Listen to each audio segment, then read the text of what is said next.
विश्वर जनसंख्या प्रतिदिन वृद्धि पाउछि। प्रति घंटारे हजार हजार लोक जन्मग्रहण करुछन्ति। प्रति घंटारे हजार हजार अन्य लोक मरुछन्ति। किंतु सेमानक मध्यरे अनेक लोक केवल गोटिए जन्म शारीरिक जन्मर अनुभूति पाइथांती। आपण जानते कि जे आपण द्वितीय थर जन्मग्रहण करि पारंती? हाँ, सत कथा। एही ध्यान पाई मु जो शास्त्रांश व्यवहार करुअछि ताहा एही विषय बहुत स्पष्ट करिथाय। जड़े जिहुदी नेता राति रे जीशुଙ୍କ निकटକୁ ଆସିଲେ ଓ ସେମାନେ कथबार्ता कले। एही जिहुदी नेताଙ୍କ मनरे गोटिए चिंता थिला जहाँ से स्पष्ट करियाको चाहुथिले। से अधिक सूचना पाइबाको चाहुथिले। से जीशुଙ୍କ निकटକୁ कथा हेबाको आसीथिले। एहार वर्णना जहन तार 3 अध्याय 1 पदरु 13 पदरे अछि। 1 पद, फारुसी मानक मध्यरे निकोदिमो नामक जड़े व्यक्ति थिले। से जिहुदी मानकर जड़े नेता। से रात्रि समय जीशुଙ୍କ निकटକୁ आसी ताहांकु कहले, हे गुरु, आपण जे ईश्वर ठारू आगत गुरु यह आम्भे माने जाणु, कारण आपण एही जो समस्त आश्चर्य कार्य करूछंती ईश्वर संगरे नथिले सेही सबु केही करि परिबे नाही।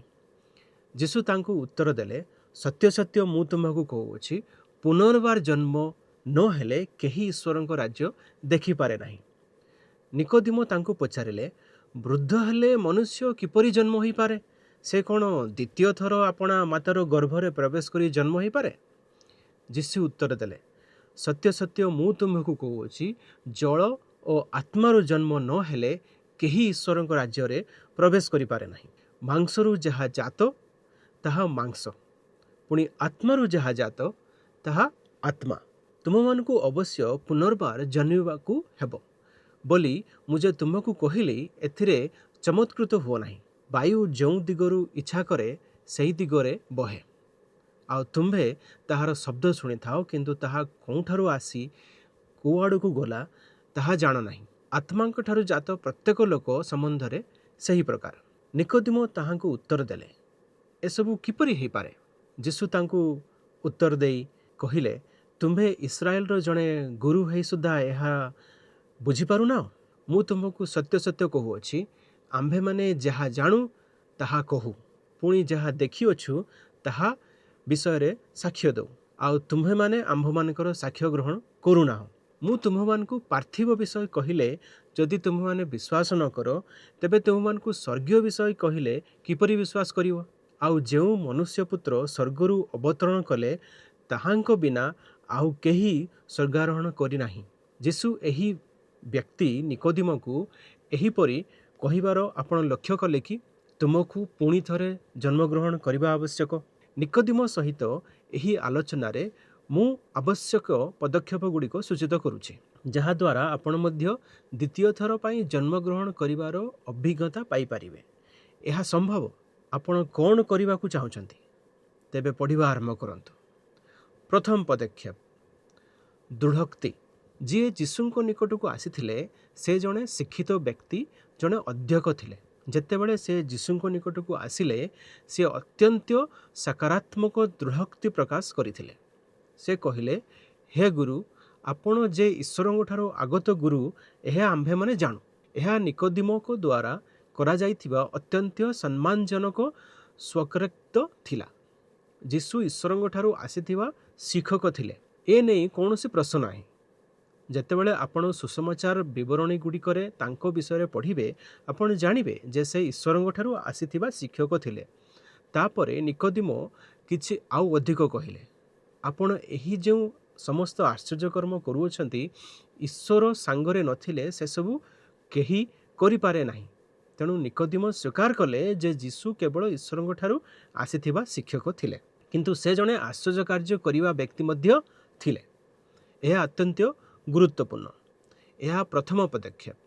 जीशु साधारण व्यक्ति नुहंती। हाँ, जीशु एक असाधारण व्यक्ति।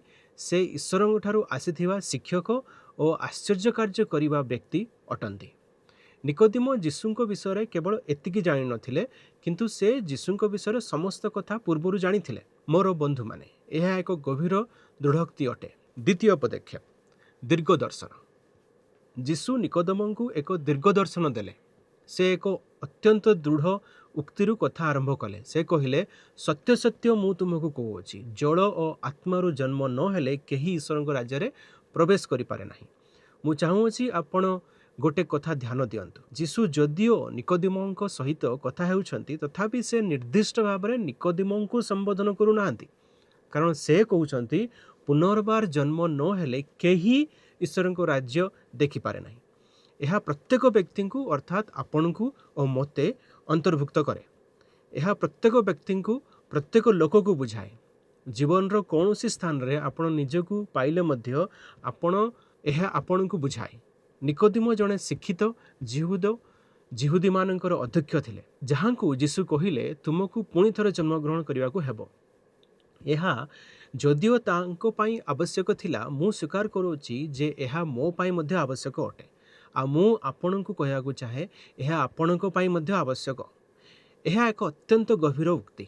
यह निकोदिमो पाई द्वंद्व पकाइथिबा उक्ति थिला कारण से तुरंत प्रश्न उठेले यह किपरि संभव वृद्ध मनुष्य माने द्वितीय थर पाई जन्म ग्रहण करि पारंती कि प्रक्रिया किपरि संपन्न हुए केउ पद्धति रे यह करा जाय। वृद्ध मनुष्य माने कौन द्वितीय थर पाई तांकर मातांग गर्भरु प्रवेश करी जन्म ग्रहण करती। यह यीशुଙ୍କ द्वारा करा जाइथिबा द्वंद्वजनक उक्ति अतिक्रम रे यह निकोदिमो को द्वंद्व रे पकाइथिला हेई पारे यह आपण को मध्य द्वंद्व रे पकाई अछि। आसंतु यीशु देइथिबा उत्तर को ध्यान रे देखिबा। से निकोदिमो को कहले सत्य सत्य मु तुमको कहूची जल और आत्मारु जन्म न हेले केही ईश्वर को राज्य रे प्रवेश करि पारे नाही। एहार कारण होची से जहा मांसरु जन्म होइथाय ताहा मांस आउ जहा आत्मारु जन्म होइथाय ताहा आत्मा।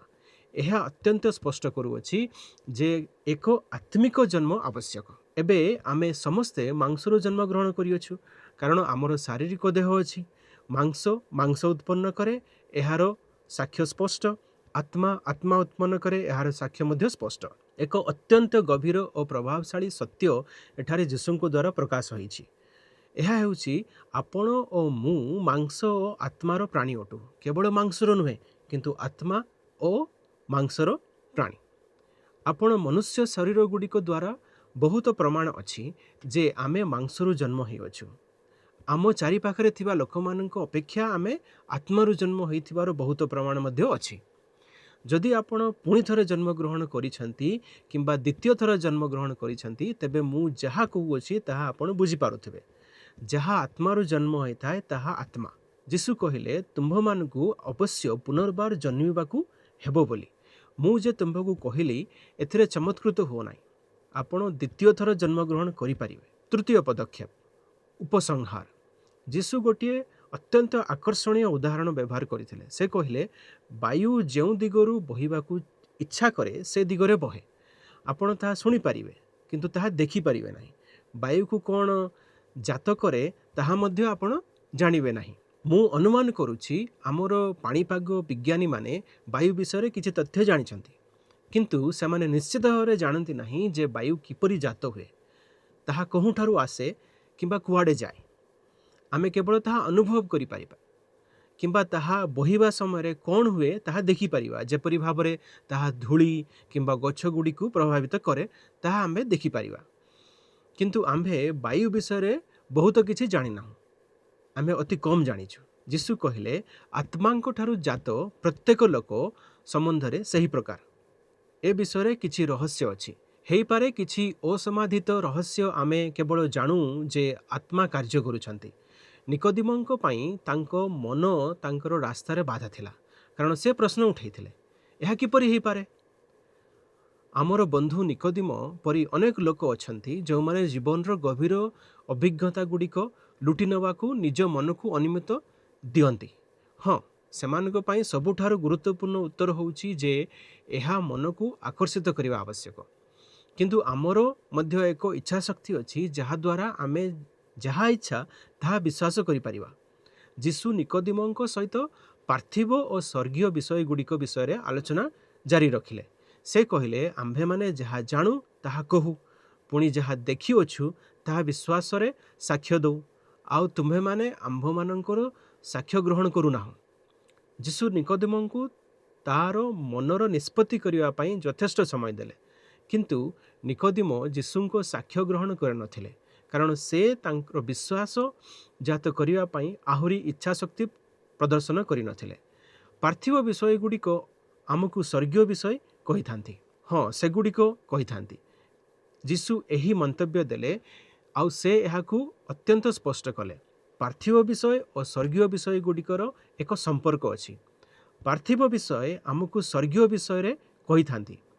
ତେଣୁ ଆମେ ପାର୍ଥିବ ହୋଇଥିବାରୁ, ଅର୍ଥାତ୍ ମାଂସ ହୋଇଥିବାରୁ ଓ ଆମେ ମାଂସରୁ ଜନ୍ମଗ୍ରହଣ କରିଥିବାରୁ ଆମେ ମଧ୍ୟ ଆତ୍ମାର ଦ୍ୱିତୀୟ ଥର ଜନ୍ମଗ୍ରହଣ କରିପାରିବା ଓ ସ୍ୱର୍ଗୀୟ ବିଷୟ ସହିତ ସମ୍ପର୍କରେ ରହିପାରିବା। ଆପଣଙ୍କୁ ଦ୍ୱିତୀୟ ଥର ଜନ୍ମଗ୍ରହଣ କରିବାକୁ ହେଲେ ଆପଣ ସ୍ୱୀକାର କରିବା ଆବଶ୍ୟକ ଯେ ଯୀଶୁ ଅନ୍ୟ କୌଣସି ମନୁଷ୍ୟଙ୍କ ଠାରୁ ଅଧିକ ଅଟନ୍ତି। ସେ ହେଉଛନ୍ତି ଈଶ୍ୱର ଠାରୁ ଆସିଥିବା ବ୍ୟକ୍ତି।